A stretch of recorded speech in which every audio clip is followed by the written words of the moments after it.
Wonderful. Well, thank you all for being here this morning. I'm always excited to host these webinars and get to talk about just different marketing things that are happening. I want to start by just giving you a little overview of kind of how this came about. So the webinar series I launched last July because I was, every time I talked to clients or when I was out networking, I was always asked the question, okay, so what works when it comes to marketing? And I had to say, okay, well, it's different for every company. But I started thinking about just kind of the way my business operates and the fact that I partner with so many experts in different fields to create the right solutions for my clients. So I thought it's time that we talk about what's happening now. I mean, most people know the basics when it comes to marketing, and they have an idea of what they should do. But technology is always changing, marketing's always changing, and there's so many new things. So let's talk about what's happening here and now so that you can have the tools, the updates, the things that you need to know to be successful in your own marketing efforts. All right, I'm going to go ahead and share my screen. And let me hit present.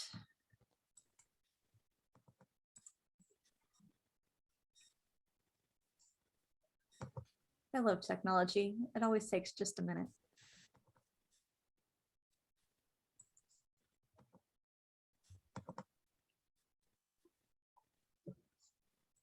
So in our webinar today with the What Works series, we're going to talk about the power of imagery.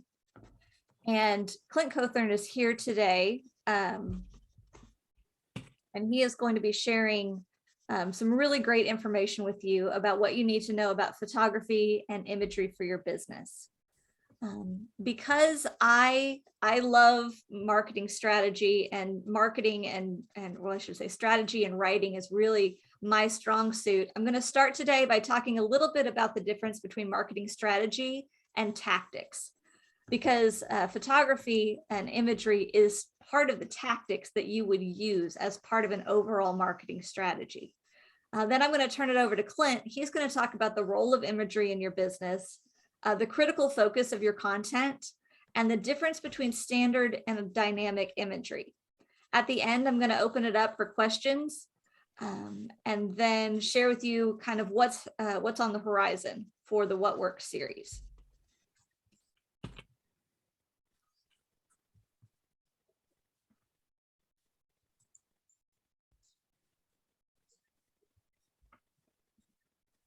Okay, so marketing strategy, it's really just the communications process. I call it the 5 keys. And really, when you do all 5 of these things, you can really have some very successful, very strong marketing strategies for your business. Where I find people miss the most is key 1 and key 5. Key 1 is the assessment, and this is not, or this is kind of the most important part, because this is where you establish your brand. You take the time to figure out, what is your company identity? Why do you do what you do? Because even if you're competing with 4 or 5 other people in the market, why you do what you do is going to be different than everybody else. And that's a key differentiator for you.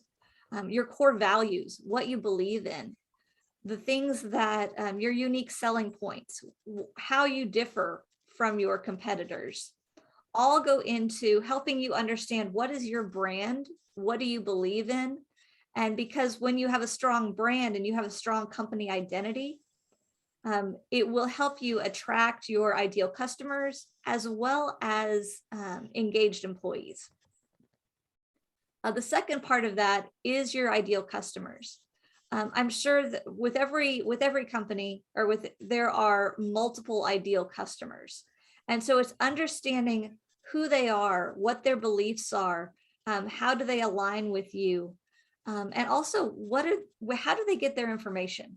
So understanding how they like, is it social media? Is it word of mouth? Is it billboards? You know, how do they get their information to make decisions?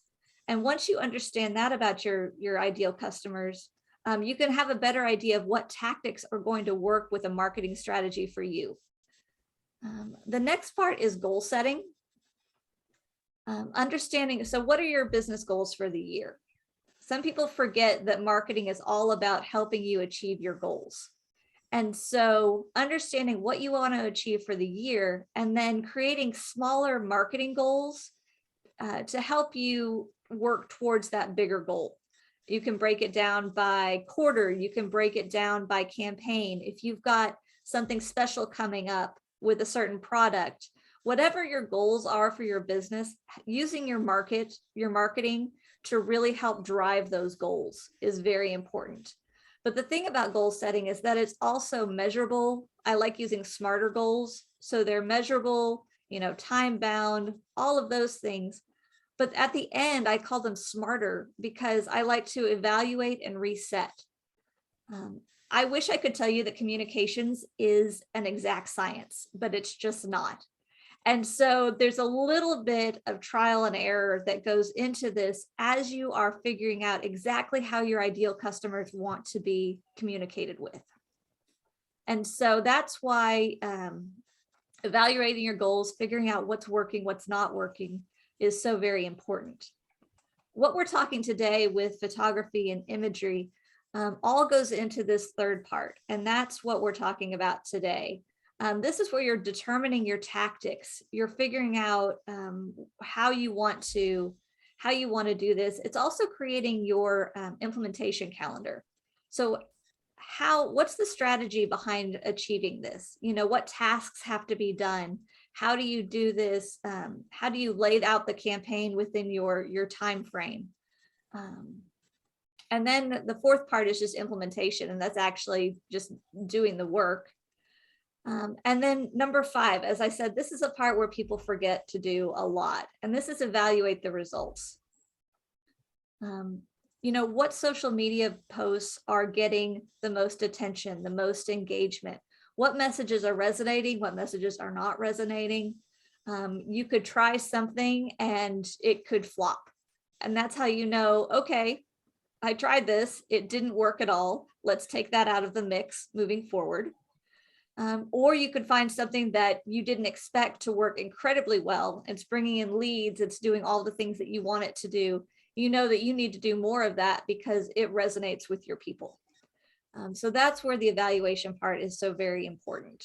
And sometimes you find things that are kind of, they kind of work, and so they just need to be tweaked. And so though using those 5 steps, that's really how you create an overall communication or marketing strategy. And so it's probably my very favorite thing to do is helping people figure this part out. And so I love talking about it and sharing this because so many people just like to jump into number 3 and, you know, throw marketing tactics at the wall like spaghetti just to see what sticks. And actually there's a lot more involved in it than some people think. All right, so I'm really excited to introduce Clint to you today. So Clint is the founder of Critical Focus Studios in Broken Arrow. He loves working with people and seeing what a great portrait can do for someone's confidence and self-esteem.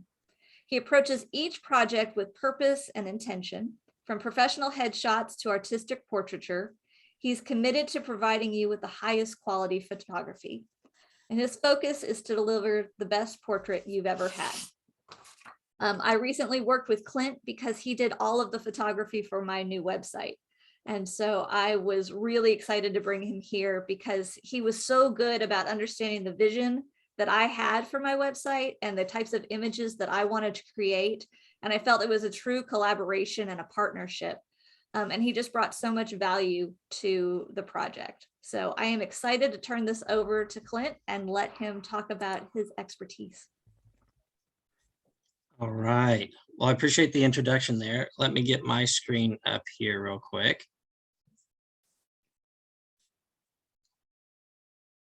I'm probably one of the least technologically advanced photographers you will ever meet. Give me a second here. Share screen. There we go. I can't see on this laptop. I can't get both things up on the screen at the same time.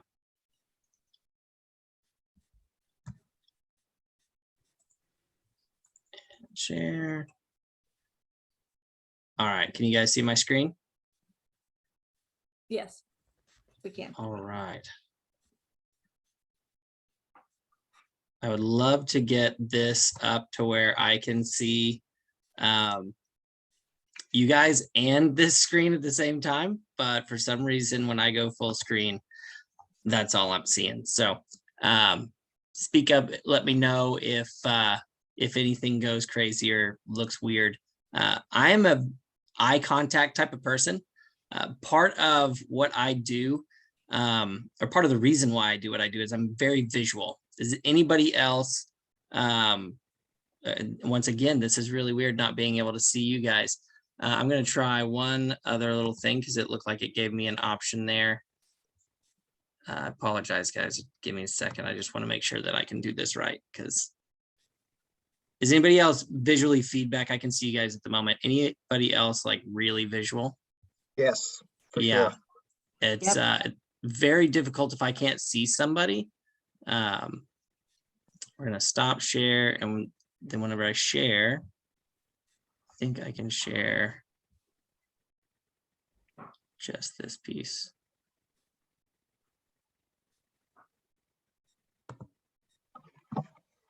There it is. Okay. So you should see a list of slides, right? Yes. So if we go full screen with that, do you see that now as well? As full screen, or is it still just a list of slides? I just see thumbnails.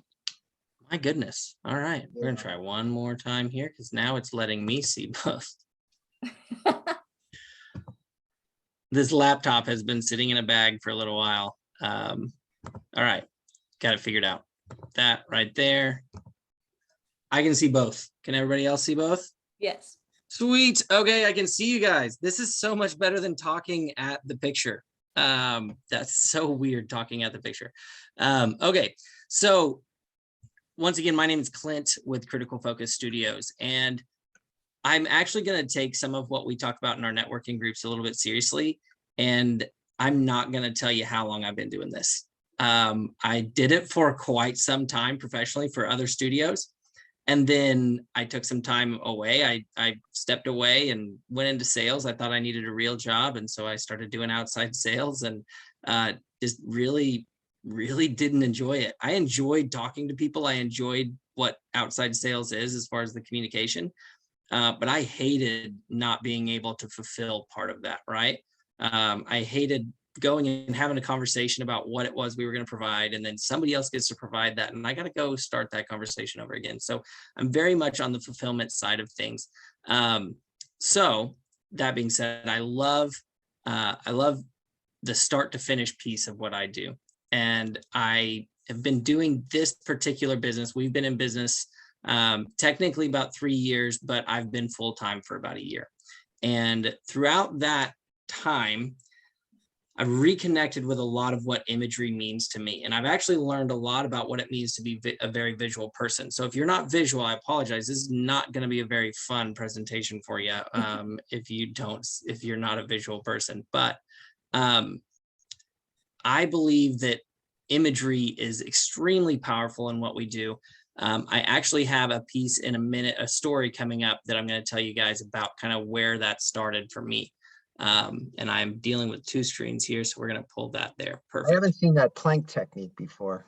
I tell you, this was a push-up. So this is from a catalog shoot that we did, and Faith did the push-up, and I was like, well, go for it. You know, like I'm not even going to try to keep up with you guys, but she was looking for different poses, looking for different things to do. And so we went with that pose, and I loved it. What's funny is we're going to be talking about the role of imagery in your business, and imagery is something you get really emotionally attached to.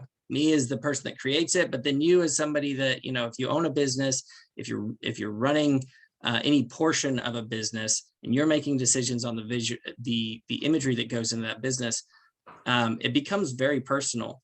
And that's part of, if we flip that around, that's part of why I think it's so powerful in our business. How many of you guys follow or have seen just an ad, not even an ad on Facebook, but an account on a social media that all of a sudden that just made you stop scrolling, and then you end up going and following them because you're like, man, I just want to see more of this content. It's amazing. It's the number one way that I interact with online sellers now, is I see something on Instagram and, oh my gosh, hey, let me go check it out. Oh, you got a shop. There we go. So everybody's different. And I was actually listening to last month's podcast with the video, the use of video in your business. That one, I was listening to that, and I actually took several notes. I was using that notepad to prop my laptop up here. So, but they were talking about, I think, Elizabeth, you had said that, you could see something on a billboard, you could see it in a, on radio, you could advertise on radio, you could advertise on TV. Those things are still valid, and they very much are. And this is a tactic, and it's a tactic that you use in several different places, right? So you can use photography on your website. You can use, and I'm not even going to say photography, you can use imagery on your website. You can use it in promotional materials. Those are all ideas. And I'm actually skipping ahead of myself here. I realize I've been clicking on the wrong screen through these slides. So we're going to hit here and go to next. So the role of imagery in your business. I really love Alpha Graphics. The guys at Alpha Graphics here in Tulsa, I have a really good relationship with them. And I love their business card because it's just straight and to the point. I was actually going to ask, what do you think the role of imagery is in your business? And I was going through images to use for the slides, and Alpha Graphics popped up, and I was like, this is perfect. Get noticed. And in fact, I had already written down get attention, and then I saw that image, and I was like, this is perfect. So the first step, or the first thing we always think about when using imagery in our business, the whole point is to get someone to buy, right? Or get someone to pay attention to what we're doing. So getting attention, connecting with the target audience, another way of saying the same thing, displaying your product or your service, and then taking up space on website marketing material. I was actually having a conversation yesterday, and someone said, because everybody else does it. And I imagine that while this is the piece that I get most excited about is the imagery, I imagine somebody that's not really into it is dreading putting, choosing what image to put up, I think Brad had said something about, like, that's a big hurdle for people, is they don't know what to say. That's me right here, not knowing what to say. I can show you, but not knowing what to say. The same thing visually. If you're not a visual person and you don't already have imagery in your web or in your business, in your marketing, that's got to be tough, is just be like, I'm going to put a picture on here because I'm supposed to. And then we typically get stock imagery. This is an example of us taking stock imagery to a personal level in their shop, doing things like that. This is an example of, and I have a list here, so I'll try to keep on that list. So the role of imagery in your business, there are 3 key pieces, and I feel this image is an example of all 3 pieces there. So the first piece is evoking emotion, right? I think that, well, I know that, personal emotional needs are how people buy. That's how they make decisions on what they want to purchase. It's not, sometimes it's logistical, but I'll tell you what, I picked the camera we just purchased on emotional reasons. I really wanted to eliminate some problems that I was having. And I really felt like, oh, this is going to solve all my problems. Of course, nothing out there that you can purchase can solve all your problems, but it's off of emotion, right? So if you can evoke emotion in your imagery, in your marketing, that's going to go a long way. And I think that's probably number 1. Number 2 would be telling your story, right? So marketing today is, I feel, a little bit different than it used to be. And you can just look at the most expensive ad campaigns out there. Everyone's ad campaign, all the way up to Mercedes, these large companies, now they're wanting to tell you who they are. They're wanting to tell you the story, the background. They want some investment, not just crisp, clean, nothing about us, but our product's amazing. And then what I actually at the beginning of this called lead a horse to water, right? This piece is like just taking everything to them, and the story that I have coming up, is talking about a tip jar, and we'll get into that in a minute, but it's setting an example, right? So that imagery can show someone in the process of using the product you're trying to sell or using the services that you're trying to offer, to show somebody that, oh, I can go along with this too. Other people are taking part in what I'm doing. This is what it looks like when other people take part in whatever this is. I'm safe to do that, right? I've said my whole life, I don't want to be the first person with the next iPhone. I don't use iPhones, but I don't want to be the next person with the first person with the next smartphone. I do not want to be the first photographer using the brand new camera. Let somebody else kind of get in there, make sure that water's safe. Imagery can do a lot of that for you. And you see that in the largest ad campaigns out there. Another thing we're going to touch on. So the first piece is the role of imagery in your business. The second piece is critical focus, which you might notice is the name of our business, Critical Focus Studios. And when I went through and named my business, I actually went through a list of terms, photography related terms, to see which ones A, applied most to what I do and what I believe, and B, had not been used yet, because I wanted to be unique. And critical focus is actually a term that we used to use in studio quite a bit, because I don't know if you guys know this. In focus, a lot of photographers will tell you it's like being pregnant, right? You're either in focus or you're not, right? But that's not technically true. So focus is almost like a range, right? So critical focus, the critical focus of an image is the point that is most in focus. And you'll hear photographers talk a lot about famous photographers, Ansel Adams, you know, a lot of the famous portrait photographers from back in the day. And if you were to technically pull up their image, pull up a modern image, a lot of them are actually what we would consider out of focus because technology is not there, right? The technology has come a long way. Depth of field is actually our next piece. I'm kind of jumping ahead a little bit.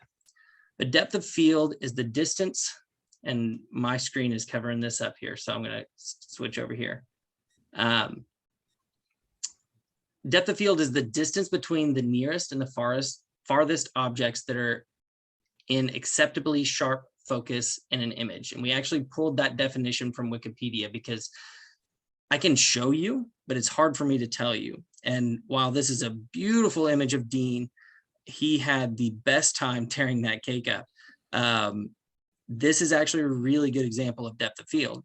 Because if you look at the grass over by, and I'm pointing at the screen, I will do this 1,000 times because you guys can't see my hands, so it doesn't really do me any good. There is, over here by his foot, you can see the blades of grass and you can see where they come in focus and the ones that are too close to the camera and the ones that are too far away. That's that depth of field. So it's each piece in there is not the same amount of focus, but there's kind of a depth there. And we're going somewhere with your business here because critical focus is what you need to keep in mind while creating imagery or even video like Brad was talking about last week. Keep in mind, why are you doing this, right? I've heard photographers, videographers, documentary makers talk about, don't just pull it up to pull it up. Don't pull up your camera. Don't turn it on just to turn it on. Know why you're doing it, right? And I think the same thing goes for imagery in your marketing. You've got to keep that the main piece there. Is there a way for me to move the screen? There is, thank goodness. All right, we're gonna move you guys over here so that I can read this. Keeping your critical focus at the metaphoric center of your imagery in your marketing is key. And that's metaphoric for a reason. I do not put very many things right in the middle of the frame on purpose, but keeping that in mind, keeping the critical focus, the piece that is most important to you in your business and in your marketing, right? So why are you doing it? And then depth of field can also play, we can continue that analogy out. Depth of field can contain the things that are also important in that marketing, but they aren't the main focus, right? So Delana, actually, I don't have those images in here. I said I was going to, but Delana Dillon is doing next month's webinar, right? So this will be a great example. So we just did a shoot with her, and when you're planning something out like that, you think of colors, you think of toning, you think of what I call texture, the texture of the image. If it's very soft, if it's got, a lot of texture to it, you want to keep those themes together. And if you have a key piece, Elizabeth actually has a ring of keys that she uses, and it's my favorite thing. And now I keep seeing, I told her the other day, keep seeing keys everywhere at Hobby Lobby and everywhere. And I just want to buy every set of keys that I find because they remind me of her. And it's good marketing, because now I can't see a set of old keys without thinking of Elizabeth and King PR and marketing. So that's really important. So those things can be within that depth of field, the things that keep that tone, that theme going. But you want to make sure that critical focus is the center. And then, of course, this is the same of what we were just talking about. Common themes and tones, colors, etc., are what you should keep within your depth of field. And if you have a couple of, if your marketing is targeted towards something, but you want to include some of the other things you want to do, that's where you determine that depth of field. And just like on my camera, I change a setting to change that depth of field. Same thing for you in your marketing. You can decide what it is that is going to be most effective. And like Elizabeth was talking about, going back and recalibrating, go back afterwards and find out what worked, what didn't work for you. Static versus dynamic imagery. So this is the piece that I kept referring to, and Elizabeth and I kept getting confused on the way we were saying it, because I say it different almost every time. So static and sterile, I kind of interchange those. And I don't mean those as negative terms, because there's a reason for both, right? But static versus dynamic imagery. This particular image is a great example of dynamic and what I call dynamic imagery. And I want to preface here the definitions, and I know that using definitions in a presentation is somewhat controversial, but they're kind of how I set my tone for myself. There's several examples of situations where someone's mentioned something on a shoot and I go, I'm going to go look that up. And then I end up like basing some things some practices I do based off that definition. But these are definitions that I made up for me in my business. So if you go look these up, other photographers may have no idea what I'm talking about, because this is how I view the world. But dynamic is going to be in an environment and reacting to that environment, right?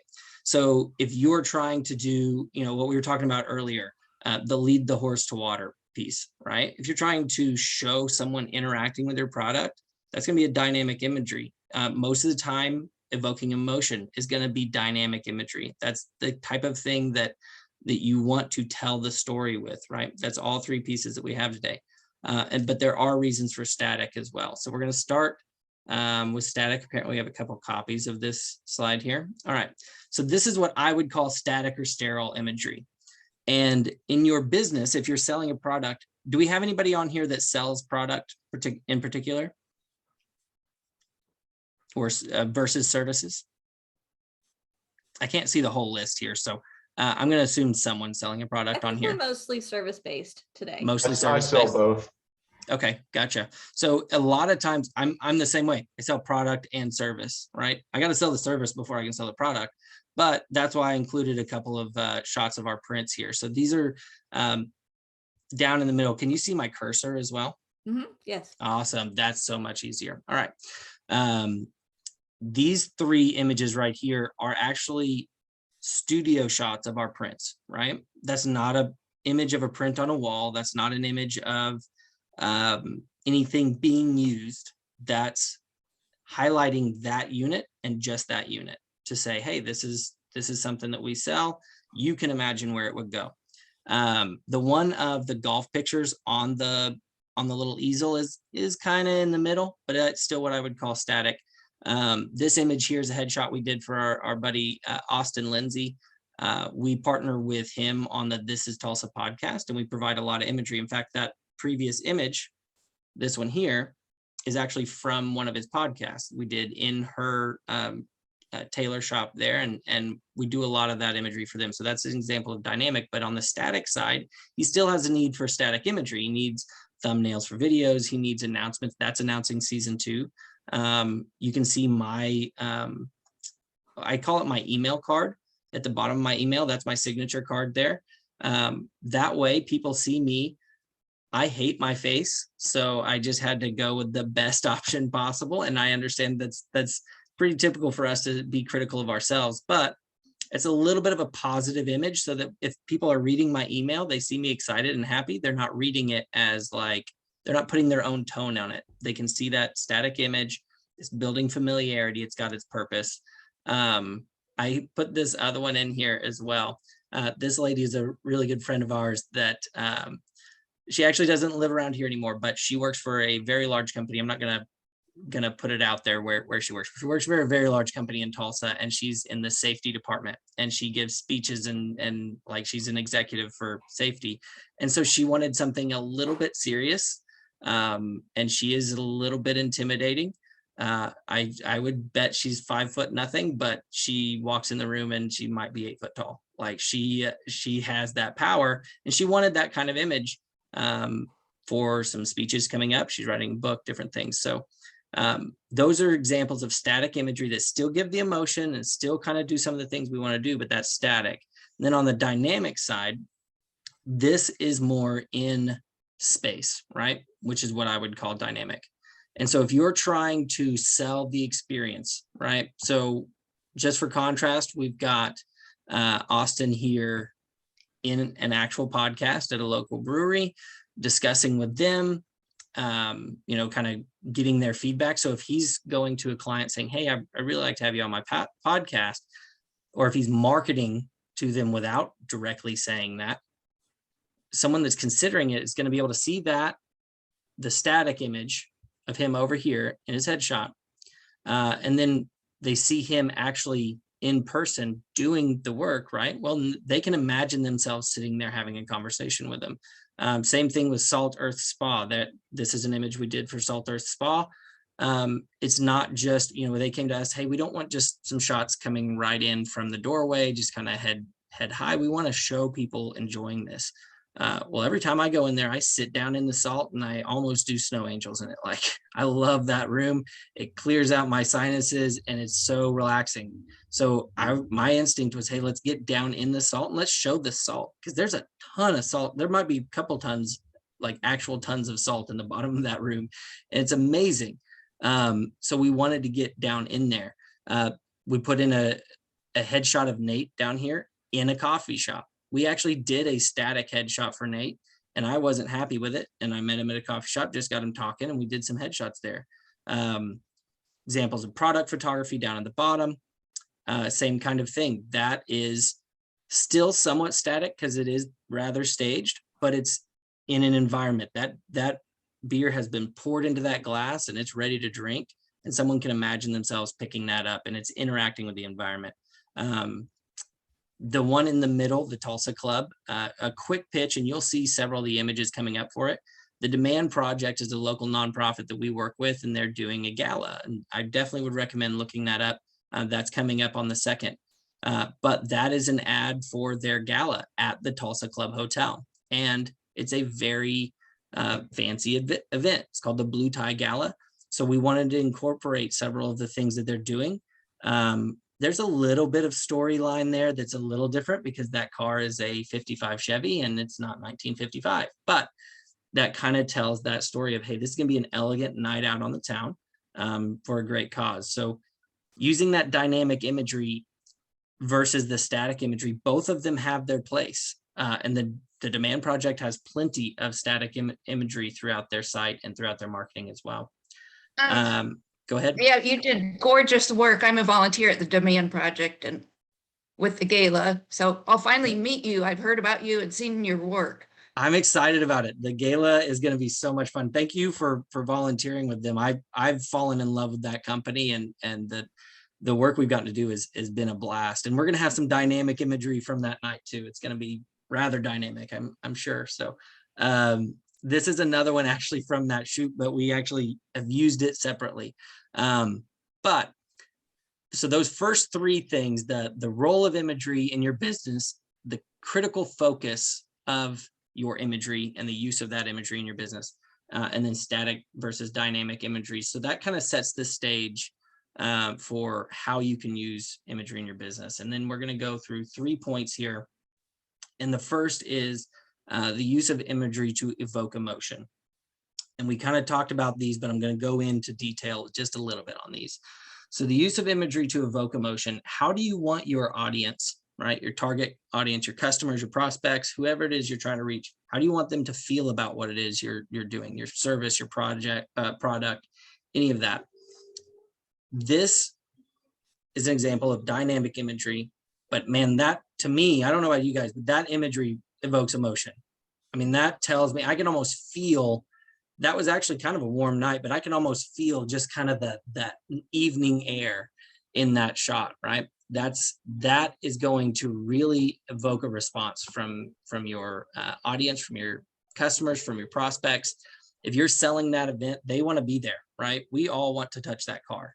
That's my uncle's car, and it was very hard not to just keep touching it, but we didn't want fingerprints. Same thing with this. This is actually from my honeymoon. My wife, before we started, I don't know if it's on the recorded piece, but we were talking about my wife is starting a business as well. She's a clinical dietitian, but she's going to do some stuff on the side as well. And so even back at our honeymoon, we had the idea for it. We did some stuff that may have been promo, and I'm excited for that to come out at some point. But that shot right there, who wants to go to the beach right now? Especially with the weather we've been having, does that not just, can you just feel the warm air, the sun, the salt? Man, I love that. So any of these that evoke emotion, right? Anything that evokes emotion, and hopefully it does both. Hopefully your imagery that you use will do both. It's going to be more effective if it does actually all three. But especially those first two, telling the story, the use of imagery to tell the story. That looks like a beautiful night out on the town. We've got the Tulsa Club right there. It kind of tells you where it's at. It shows you, we use the blue imagery all throughout this. We actually toned this one down. There are other images that they use to highlight the blue tie gala, but this particular image and is part of a set, right? That was really there to tell the story and evoke the emotion. So that kind of blends both of those. And we've already talked about people making decisions on personal emotional needs. If you're trying to sell a ticket, that this is a gala that raises money for a really good cause.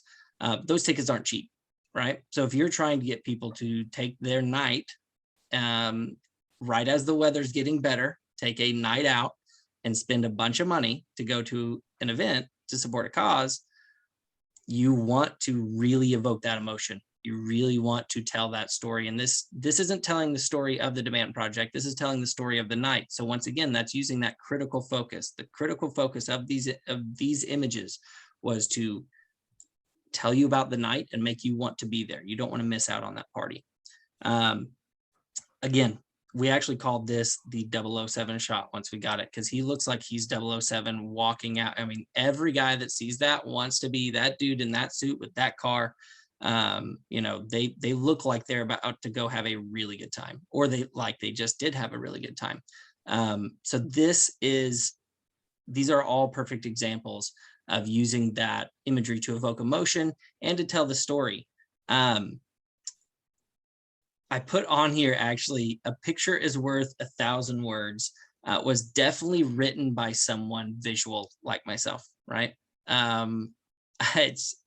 can't put enough words together to tell you what this image can, but I do want to highlight something that's not what I do. I just put the title right on the image, the use of imagery to tell your story. And you might have noticed on a couple of these, we'll actually kind of jump back here, kind of how that font changes, how the word, everything changes. Now I don't change up the wording, but this goes back to Elizabeth's point that she continually says is tactics versus strategies, right? This is a tactic. This is a tool in your toolbox. When you combined imagery with really good copy, really good words, right? Those two together are just, that's how you complete the package, right? And listening to Brad's video last week about video, his video about video, that really kind of pulled at me too. Like, all of this is just trying to do those three things: They're trying to evoke emotion, tell a story, and lead to action, right? So that's just kind of a little side note, but using verbiage, and it doesn't have to be a lot of it, in the right place can really help out quite a bit. This is one more on telling the story. I love this image because this is actually my sister and her husband. This was their engagement, some of their engagement images leading up to their wedding. Every image in here, by the way, we've taken. We're not using anybody else's stuff, but this actually tells a story to me that's outside of business. But that's the beauty of this kind of imagery. And you see that a lot in advertising, where people, how many times in the Super Bowl do you watch an ad and it's at the very end that you find out what it's about, right? The very end, you find out it's about Mercedes. I keep using Mercedes, but Volkswagen, any of these companies. And all of a sudden you're like, oh, well, you've been talking about this, and then here, buy our chips, right? That's the beauty of imagery, not just still imagery, but video, is that you tell that story, people connect to it, they're drawn to that, right? This is actually where they first went on a date. We went back there and did their engagement stuff. And I told them, I was like, I want to tell the story, kind of go back and tell the story. So we were in here having a beer, and I was like, this is perfect. Let's go do it. That kind of thing, I guarantee if this wasn't a shot of them and Mandy saw a shot like this as an ad, she'd want to go get a beer there because it would remind her of that time, right? This is another shot of my beautiful wife. She's a constant theme throughout here. But this is an example of using imagery to inspire action. Both of those are things that people want to go do, right? If you are a bride-to-be, right? You've been recently engaged. You see this kind of imagery. This is actually a shot we did for a local flower shop. You see that kind of imagery, that just makes you want to get, you just can't, especially if you're bride-to-be, the urge to go get that bouquet is unreal, right? You can't wait to have that in your hands. If you've had the bouquet in your hands, and if you've had that moment of seeing it for the first time on the wedding day or whatever the case is, that's an emotional pull, right? It's telling a story and it's leading you into that action. If you see this with that flower shop's ad, their name on there, okay, it's safe for me to go in and buy that bouquet or get my flowers from that location because someone else did it and they turned out great, right? It's an example of success as well. So again, another shot from the Demand Project, but this would work for the Tulsa Club Hotel as well, right? I want to go eat there. It looks clean, it looks modern, the lighting's beautiful in that room. That evokes emotion and it leads me to action. I want to go do that. I'll tell you the story real quickly to kind of wrap it up with a tip jar. I've hinted at it a few times, but there's two things in my career that have really impacted how I interact with clients and how I approach certain things. And the tip jar, it's a silly little thing. And if you've ever worked at, not even like waiting tables, if you've ever worked somewhere where they have a tip jar, and for me, it was Starbucks, working at Starbucks, you learn that you put a $5 bill in the tip jar to start the day. You don't put a $1 bill and you don't put a $20 bill. You put a $5 bill, and you might put two because people won't put money into an empty tip jar. Very few people will. There's some people that are intentional, and I recommend any of you guys, if you see an empty tip jar, be the first one. But also then tell the people behind the counter, hey, start every day with a $5 bill, because then people will step into action. That's kind of that last piece we were talking about. Lead a horse to water, right? You got to show them this is okay to do. They'll go ahead and do it. You can do that with imagery. That's my goal with my clients, is to evoke emotion, tell their story, and to lead someone into action. The very last thing I'll say is I went to work for a studio about a decade ago. I had done wedding photography, I had done senior photography, had followed football teams around, I'd done all kinds of stuff.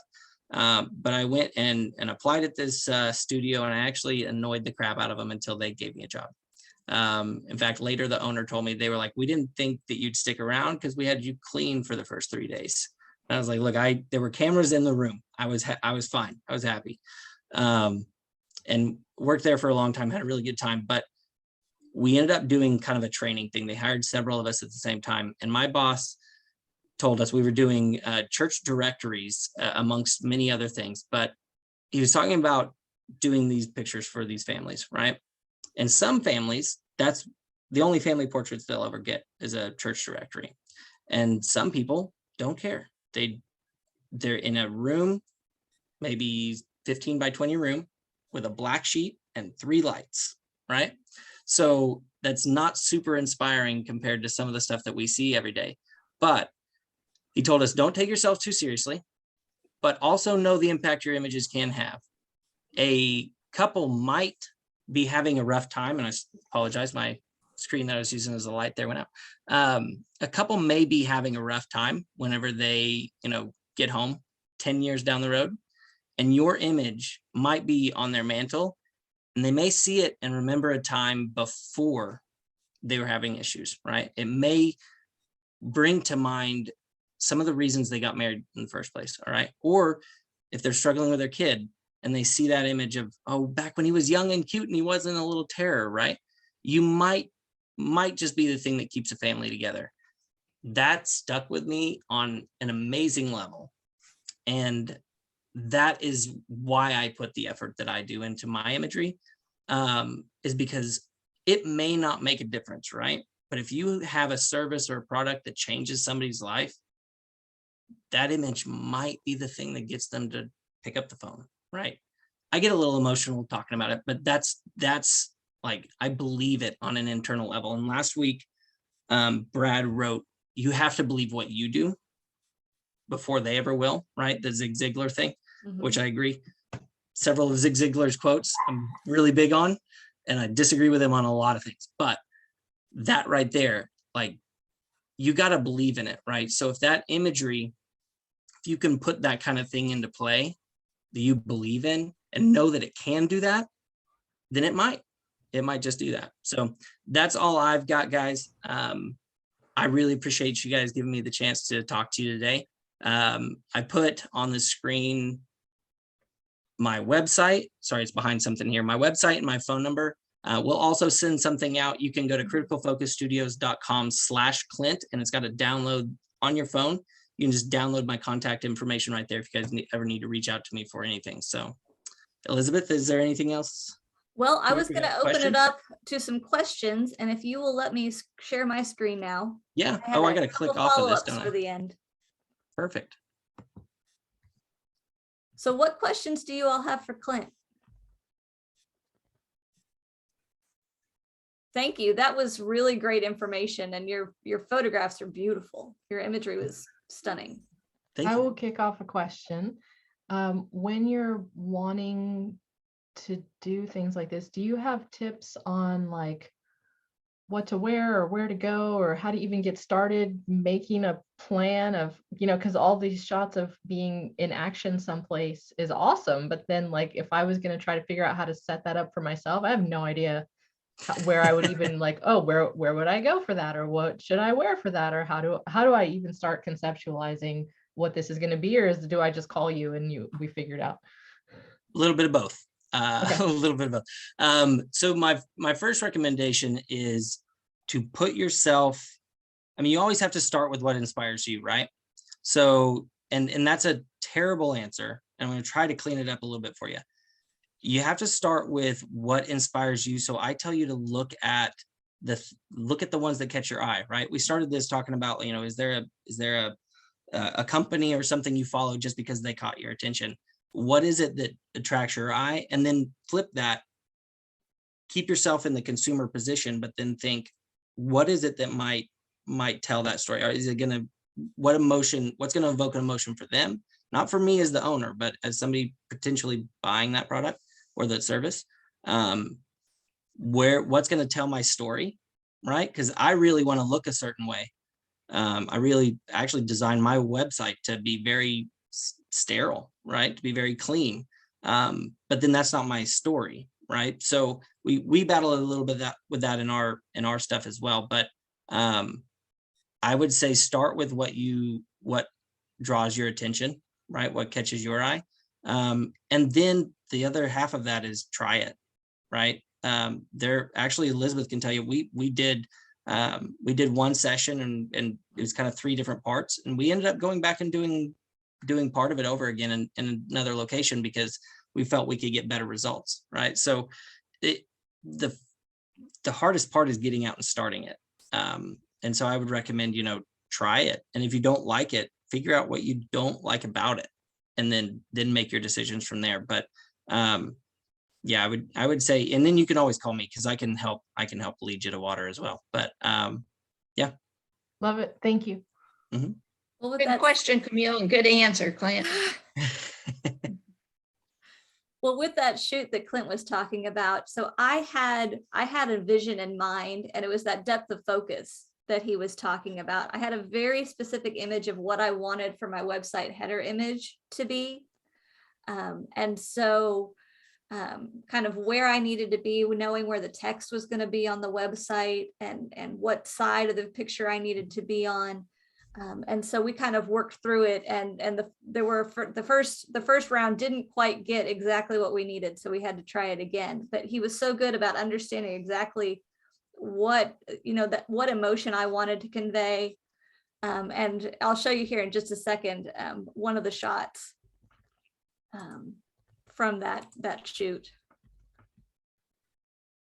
And while she's pulling that up, that's part of the process, and that's part of the hard part for me as well. Is I want to, in demonstrating my business, and you can see it pretty evidently on my website, that we want to show competence, right? We want to show that we can get something crisp, clear, professional for you right off the bat. We can, but it's hard for me to show people that I'm one of those weird emotional photographers, man. Like, it's all about vibes for me. So some days I'm feeling one piece of it, but then I might be like, hey, we're not getting what we need here.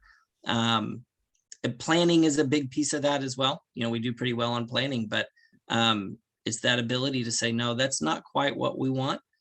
Be vocal about that, right? And vocal with yourself as you're seeing these things, and you go, oh, I really want to try this.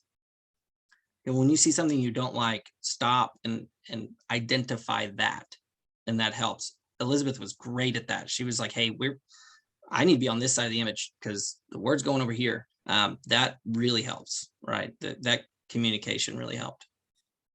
Well, before I show you the picture, I'm going to jump in here because we are almost out of time. I wanted to tell you about the next 2 webinars that we have coming up this spring. So next month, Delana Dillon is kind of a social media guru, and she is going to be talking on April 21st about how to maximize your social media. Whether it's reels, polls, there's so many different ways that you can use it to engage your audience. And she is going to get into all the nitty gritty of what you need to know about social media these days. And then Scott's joined the call today, but we in May, JVF Solutions is going to be talking about websites that supercharge your business. Getting into more of the nitty gritty about, what are the latest website tools and trends, how to really convert your website visitors into customers, and kind of dive into what you need to know about websites today. Because even if you redid your website 2 years ago, it's probably time to look at it again because things are changing so fast, especially in that space. And if there's ever a website topic that you want to learn more about, I'm always looking for new ideas. So please feel free to share those if you have any ideas. And the last part, so this is one of the images that Clint took in our latest shoot. And I like this so much. One, it absolutely captured my personality. And I wanted to come across as open and friendly and welcoming. You'll see the keys on the table. We incorporated the keys into those because, as I talked about at the beginning, those 5 keys of communication, that's just the process that I go through with all of my clients. But so often I'm meeting at a coffee shop when I'm having a meeting with somebody and I'm getting to know them and what their needs are and how I might be able to help, or if there's someone in my network that I know that could help them as well. And so this just really struck me. I mean, it was just really kind of captured everything that I wanted to convey in a headshot. And so I also included on this slide, I love to network and connect with people. And so if you just, I would love to get to know you better. And so if I haven't had a connect meeting with you before, I would love to visit with you. And you can schedule a call with me if you want to talk about marketing or your business goals, but right on my website at kingmarketingpr.com or kingprmarketing.com. Did I say it wrong? Anyway, I am so glad that you guys have been here today. And thank you, Clint. That was incredibly valuable information. After the webinar today, once the recording downloads, I will send out an email later to you with the recording, as well as links to get a hold of Clint and contact him if you would like to start talking about your imagery. So thank you all so very much. I appreciate you, and have a wonderful day. Thank Thank you. you. Thank you, Clint. Great Yeah. presentation. Thank you very much. Mhm. Thanks, guys. Thank you.